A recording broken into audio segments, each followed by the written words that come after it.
जय हिंद। आज का बायोलॉजी का बहुत महत्वपूर्ण क्वेश्चन लेकर टॉपिक लेकर है, जिसे श्वसन तंत्र का तंत्र अन्य सिस्टम श्वसन तंत्र अन्य सिस्टम। देखिए, श्वसन तंत्र होता क्या, एक ऑक्सीकरण प्रक्रिया का श्वसन तंत्र जो है ऑक्सीकरण प्रक्रिया है। श्वसन जो है ऑक्सीकरण मतलब ऑक्सीजन द्वारा जो प्रक्रिया है उसे ऑक्सीकरण प्रक्रिया। श्वसन बिना ऑक्सीजन के बिना नहीं किया जा सकता है। जैसे देखते हैं, श्वसन से हमें ऊष्मा तथा ऊर्जा मिलती है। श्वसन तथा परिसंचरण से परिसंचरण होता है, जो रखते हैं यहाँ से शरीर में तो श्वसन आनी यही होता है। श्वसन अंग को देखिए, हम सब जानते हैं कि हम जानवर हों या कोई जीव जंतु कहीं ना कहीं से हम ऑक्सीजन लेते हैं, सांस शोषण करते हैं। चलिए देखते हैं कहाँ कहाँ करते हैं। देखिए, स्तनधारी हम लोग यानी स्तनधारी हम लोग इंसान जो है वो फेफड़े यानी लंग्स से हम लोग ऑक्सीजन को ग्रहण करते हैं, जो है नाक से। तो क्या स्तनधारी यानी हम लोग क्या नाक से ग्रहण करते हैं। बहुत लोग समझते हैं श्वसन अंग कौन है, तो जो हमारा नाक है मुंह श्वसन अंग नहीं। देखिए, जो नाक हमारा ऑक्सीजन को मुंह को नाक का जो मुंह है वो ऑक्सीजन को अंदर ले जाने का काम करते हैं। श्वसन अंग हमारे फेफड़ा यानी लंग्स है।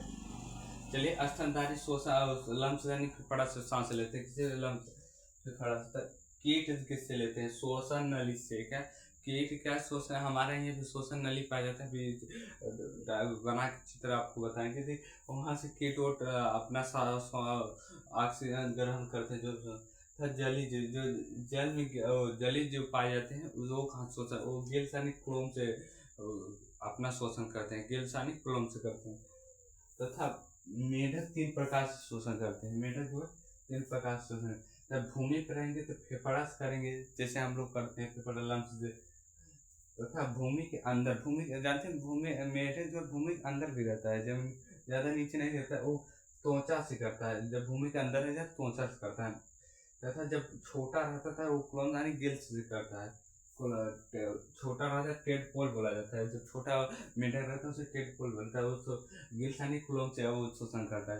चलिए देखते हैं, ऑक्सीजन द्वारा होती है तथा ऊर्जा तथा ऊष्मा मिलती है। श्वसन तथा परिसंचरण से ऊर्जा तथा ऊष्मा मिलती है। श्वसन अंग स्तनधारी जो है, जैसे हम लोग हुए फेफड़ा से लंग्स सांस लेते हैं। ताकि श्वसन नली सांस लेते हैं। जलीय जीव को माने गिल सांस लेते हैं। मेढक 3 प्रकार से भूमि पर रहेंगे, फेफड़ा से भूमि के अंदर जमीन के अंदर रहेंगे। तो त्वचा से टेडपोल जो जब छोटे रहते टेडपोल बोला तो क्लोम से सांस लेते हैं। चलिए हम देखते हैं श्वासोच्छ्वास किसे कहते हैं। सांस अंदर लेने और छोड़ने की प्रक्रिया को श्वासोच्छ्वास बोलते हैं। देखिए, श्वासोच्छ्वास होता क्या है। देखिए, हम क्या क्या ग्रहण करते हैं और क्या क्या बाहर निकालते हैं सांस द्वारा। जब सांस लेते हैं कई प्रकार के गैस अंदर लेते हैं, जो हम जहरीली होते हैं, जो हमारे उसे हम निकालते हैं। जैसे हमने सांस लिया, उसके बाद अब हम क्या करेंगे, धीरे धीरे छोड़े। जो हमने ऑक्सीजन हम जो हमने जो ग्रहण किए उसमें कई प्रकार की गैसें पाई जाती है। उसका जो हम हमारे लिए जो सही था वो हमने ग्रहण किया, उसके बाद बाकी गैसों को बाहर निकाल दिया, यानी छोड़ दिया। हमने क्या किया, बाहर निकाल दिया। तो देखते हैं अंदर क्या अंदर जो लेते हैं उसे निश्वसन बोलते हैं। क्या अंदर जो लेते हैं अंदर जो लेते हैं निश्वसन बोलते हैं। क्या ये दोनों निश्वसन ही बोलते हैं। अब बाहर जो निकालते हैं, चलिए देखते हैं हम अंदर ग्रहण क्या करते। हमने ग्रहण किया, इसमें कौन कौन सी गैसें हमने अंदर लेते क्या है। 78% नाइट्रोजन, 78% क्या N2 नाइट्रोजन, 78% क्या हम लोग नाइट्रोजन लेते हैं। तब ऑक्सीजन 21% ऑक्सीजन लेते हैं। क्या लेते हैं, 21% हम लोग ऑक्सीजन ग्रहण करते हैं।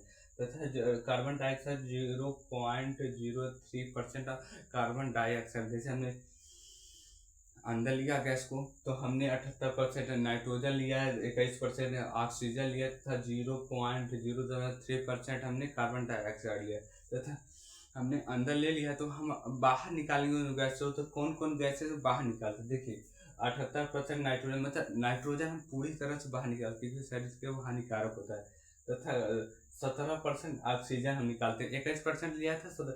इसमें देखिए ना 4% का एयर फेरी होता है, जो इसमें जब हम लेते हैं तो छोटे 4% का हेरा फेरी होता है। कार्बन डाइऑक्साइड 4% निकालते हैं, यहाँ हमने लिया 0.003% और हमने 4% निकाले, मतलब 4% का हेरा फेरी होता है। एक स्वतंत्र 4%, यानी 4% का हेरा फेरी होता है।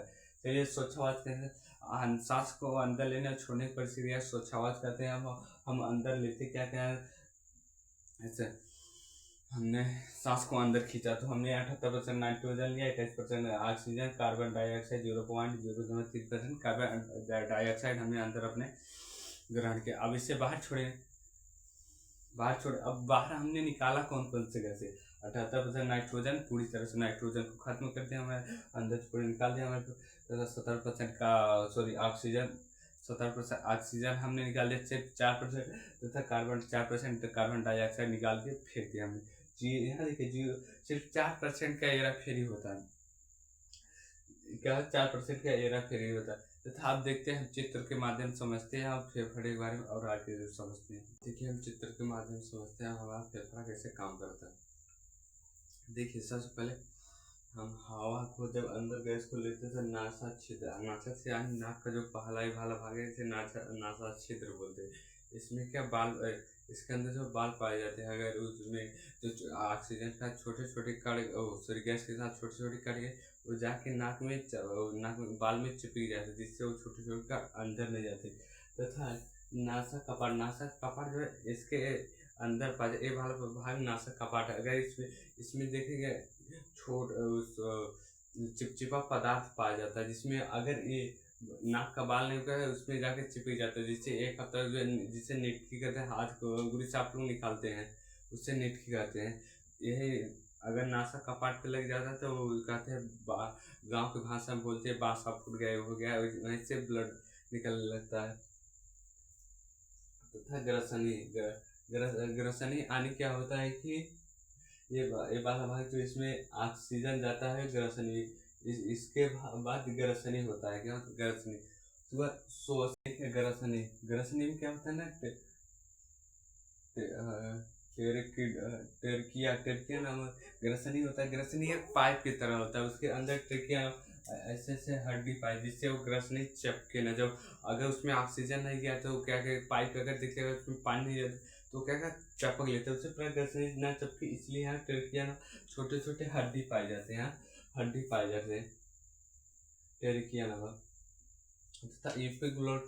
उसके बाद ऑक्सीजन अंदर आता है, क्या ऑक्सीजन, इसके बाद एपिग्लोटिक्स होता है जिसे शोषण तंत्र है, इसे वॉइस बॉक्स भी बोला जाता है। शोषण तंत्र देखिए एपिग्लोटिक्स का काम क्या करता है, जैसे यहाँ से आने के बाद ये जो है दो भागों में बढ़ जाता है। क्या होता है, दो भागों में बढ़ जाता है। एक जो है एक ऑक्सीजन को लाता है, दोनों एक ही में आते हैं। तो अब भोजन वाला एक होता है ऑक्सीजन, ये जो है ऑक्सीजन भोजन का काम करता है। जैसे ये हो गया आपका ऑक्सीजन वाला, ये हो गया आपका भोजन वाला। जैसे यहाँ से आया तो क्या यहाँ यहीं पे क्या था, जिससे इधर से आया तो क्या काम करेगा, इससे मस्तिष्क संदेश देता रहता है कि भैया ये ऑक्सीजन है कि भोजन है, तुम्हें किस तरीके क्या करता है। अगर बताए कि भैया ऑक्सीजन है तो इस तरफ आके बंद सिक्योरिटी करके एकदम काम करता है कि एकदम जाने नहीं देंगे तुमको, जाए इस तरह आके फटे बंद होता है। अब इस तरफ भी अगर बता दिया भैया भोजन है इसे जाने तो इस तरफ चला आएगा, क्या करेगा ये इस तरफ चलाएगा, इस तरफ ऑक्सीजन घुस जाएगा। अब अगर भोजन तो इस तरफ चलाएगा ऑक्सीजन, ये एयर वाला, एयर फूड वाला चल फूड की तरफ गिर जाएगा। ये इधर उधर दोनों तरफ ही काम करता है, बीच में पाया जाता है। उसके बाद क्या अंदर आने के बाद ये जो है दो भागों में शोषण नली जो है शोषण नली जो है दो भागों, यही से हमने बताया था शोषण नली, यही से क्या कीटो जो है यही से अपना शोषण करते, दो भागों में बढ़ गया। अब अंदर आने के बाद यहाँ भी कई भागों में बढ़ गया, जिसे ब्रोंकाई बोलते हैं। तथा इधर देखेंगे केस का नहीं, सॉरी, इससे ब्रोंक्यूलेस, क्या ब्रोंकाई अंगूर की तरह गुच्छा जो होता है ना, उसी प्रकार इसमें फेफड़े के अंदर भी हमारे पाया जाता है। जिससे क्या करता है ऑक्सीजन ग्रहण कर तथा ऑक्सीजन को फिल्टर करने का काम करता है। जैसे पानी फिल्टर तथा उसे फिल्टर करने का काम करता है। एक कोशिका है जो है ना कार्बन मोनो ऑक्सीजन से ज़्यादा इसे इनको कार्बन मोनोऑक्साइड गैस पसंद है। अगर ऑक्सीजन है तो ऑक्सीजन को छोड़ के कार्बन डाइऑक्साइड गैस को अपने अंदर ग्रहण करने की कोशिश करें, क्योंकि ऑक्सीजन से ज़्यादा कार्बन डाइऑक्साइड से प्यार करते हैं। तो उसके बाद क्या हो गया, यहाँ ग्रुप क्या होते हैं जिससे ऑक्सीजन, ये हमारे नीचे वाला भाग क्या ग्रुप क्या जो है, यहाँ से ऑक्सीजन हीमोग्लोबिन होता है, यहाँ से फिल्टर करने में जब ऑक्सीजन फालतू बता है उसे बाहर निकाल देते हैं। उसके बाद इसी माध्यम से हीमोग्लोबिन के द्वारा शरीर में पूरा पहुंचा दिया जाता है ब्लड को, तथा हीमोग्लोबिन के कारण ब्लड लाल होता है, रेड होता है, लाल होता है। तथा ये डायफ्राम होता है। डायफ्राम क्या करता है, जहाँ सांस लेते हैं तो ये क्या नीचे चला जाता है। ये क्या सिंपल ऐसे है, सांस लिए उसके बाद क्या करें, एकदम सिंपल हो गया। उसके बाद क्या है, सांस छोड़ेंगे, जब हम सांस छोड़ेंगे तो ये क्या करेगा, नीचे चला जाएगा, सॉरी ऊपर चलाएगा। जब हम सांस छोड़ेंगे, ये जब सांस हम लेते थे एकदम सिंपल हो जाते हैं, बराबर मेल हो जाए। जब सांस छोड़ते हैं तो ऊपर नीचे मत सांस लेने छोड़ने के। आपने कभी सुना होगा कि मतलब अगर डायफ्राम नहीं रहेगा ना तो सांस हम अंदर तो लेंगे, बाकी जो फेफड़ा लंग्स इतना शक्ति नहीं कि वो ऑक्सीजन को बाहर, सॉरी फालतू गैसों को बाहर फेंक सके। तो इस उसका काम कौन करता है, डायफ्राम करता है। क्या ऐसे होता है, जब ऑक्सीजन आता है तो ऐसे हो जाए, उसके बाद फिर धक्का देकर बाहर निकलता है, भैया तुम निकलो, तुम्हारा काम नहीं हो गया। तो डायफ्राम क्या करता है, सांस लेने पे सिंपल एकदम सीधा हो जाता है, उसका छोड़ने ऊपर हो जाता है। ये देखिए डायफ्राम होता है। तथा जो है गर्भवती महिला जो होती है उसमें उनको डायफ्राम नहीं उसमें उनको डायफ्राम नहीं काम करती, तो क्या वो सॉरी उनको फेफड़े के लंग्स के बगल में जो है पेशियां पाई जाती हैं, जो ऑक्सीजन को फालतू गैसों को बाहर निकालने में मदद करती है। फेफड़े को क्या करती है, वो मदद करती है। ये डायफ्राम क्या करता है, जो है अंदर आई तो भैया इसे निकाल के फेंक दिया, उसे जो गैसे आई उसे और गर्भवती महिला में पेशियां पाई जाती है जिसमें वो काम करती है डायफ्राम की जगह पे, वो काम करती है। इसीलिए ये बोला जाता है गर्भवती महिला। ये तो था हमारा सॉरी श्वसन तंत्र। तथा उसके बाद क्या होता है, जब ये ऑक्सीजन यहाँ से बाहर फेंके जो तो हीमोग्लोबिन ज़्यादा है उसका ब्लड में चला जाता है, वही ब्लड में जाने के बाद क्या है, सेलों कोशिका माइटोकॉन्ड्रिया ले जाते पहुँचाती है, ये सेल के द्वारा पहुँच जाती। तो ये था हमारा श्वसन तंत्र। इसी प्रकार हमारा श्वसन तंत्र काम करता है। मिलते हैं अगले वीडियो में, तब तक के लिए।